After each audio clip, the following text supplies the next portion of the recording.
Alright, good morning uli mga master. Ngayon may mapakita uli ako sa inyong technique kung paano tanggalin ng clutch basket ng Barako kahit wala kang pneumatic air. Mga master, madali lang ang tutorial na to. Kung kayo ay may Barako 1 at gusto nyong i-DIY kung paano tanggalin yung clutch lining nyo, gumawa lang kayo ng ganito kung wala kayong pneumatic air. Ayan, kung paano ito gagamitin, masimple lang mga master kung paano gagamitin. So yan, eto isalpak nyo lang dito mga master. Yan, kita. Yan, salpak nyo lang dyan para lang kayo nagkakabit ng sprocket.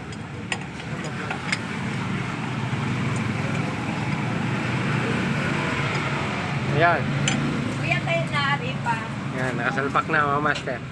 So yan, pag ginigpitan mo, niliwagan mo yung counter shaft, kukontra yan master kahit paluwag o paikpit. Pero kakambyo mo siya ng third gear, kakambyo mo siya pangatlong gear, third gear, saka mo siya bibirahin para kumontra sa loob. So tingnan natin yung kabila kung may higpitan nga o kaya maluluwagan. Tara. So ayan mga master, eto sinalpak ko na yung clutch housing tsaka yung clutch basket. So ilagay na natin yung washer at ang 22mm nut. Yan, tingnan nyo mga master. Eto, hindi ko na to gagamitin kasi papakita ko sa inyo kung paano siya higpitan o luwagan nang walang pneumatic air.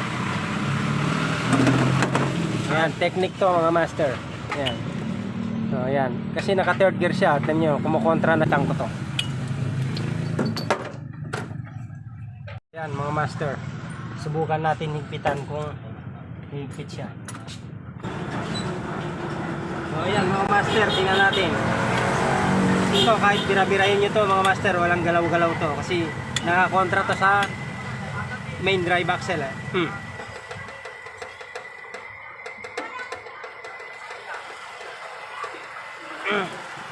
Yun mga master, ganun lang siya kasimple. Kahit paluwag o paigpit mga master, parehas lang kasi nakakontra siya dito mga master.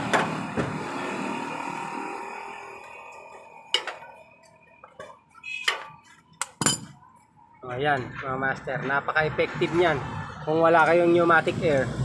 Yan lang ang gagawin niyo mga master.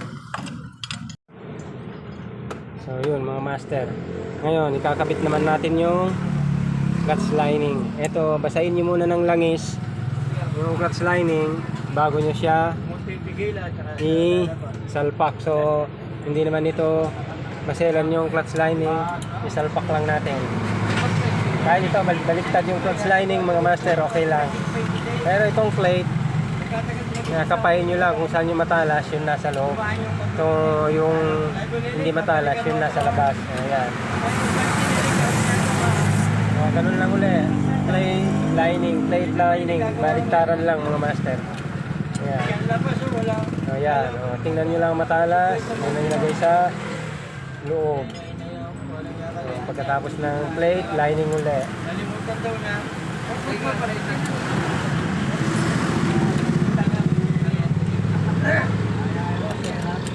At yung 29, hindi ko na muli tataya dahil napakatagal mo pa ng taon. Pero alaga ko lang yan.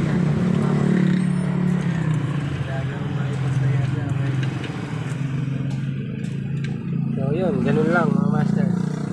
Ganun lang kasimple yung pagpapalit ng clutch lining ng Barako. Kaya masusundan nyo kaagad kung papanoorin nyo to mga master.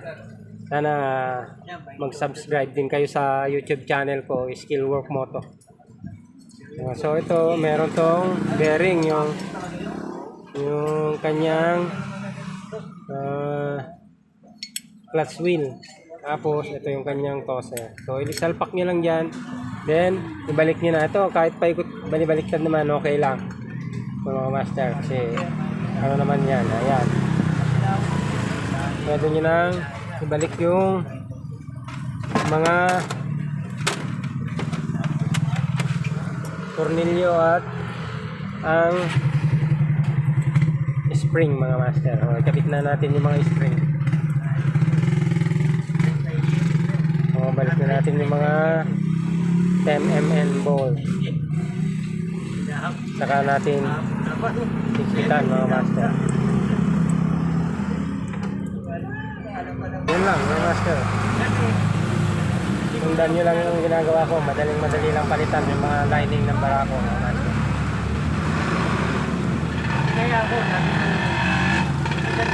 Kaya natin kinakalas yung clutch housing, mga master, kung malakas na yung alog ng clutch housing. So ipapa-refresh natin yun para ma-align uli yung spring ng clutch housing, kasi spring type yung clutch housing ng barako, mga master. Uunatin uli nila saka ibabalik. Pero pagka hindi naman gumagalaw yung clutch housing nyo, so pwede nyo nang hindi tanggalin yung clutch housing. So pagkakalas nyo ng clutch wheel, palitan yung mga clutch lining, saka nyo isarado ang ganito uli. Okay na yun, mga master. So nilisin nyo na yung crankcase, palitan yung gasket, palit kayo ng filter, palit kayo ng langis. So okay na, ganun lang.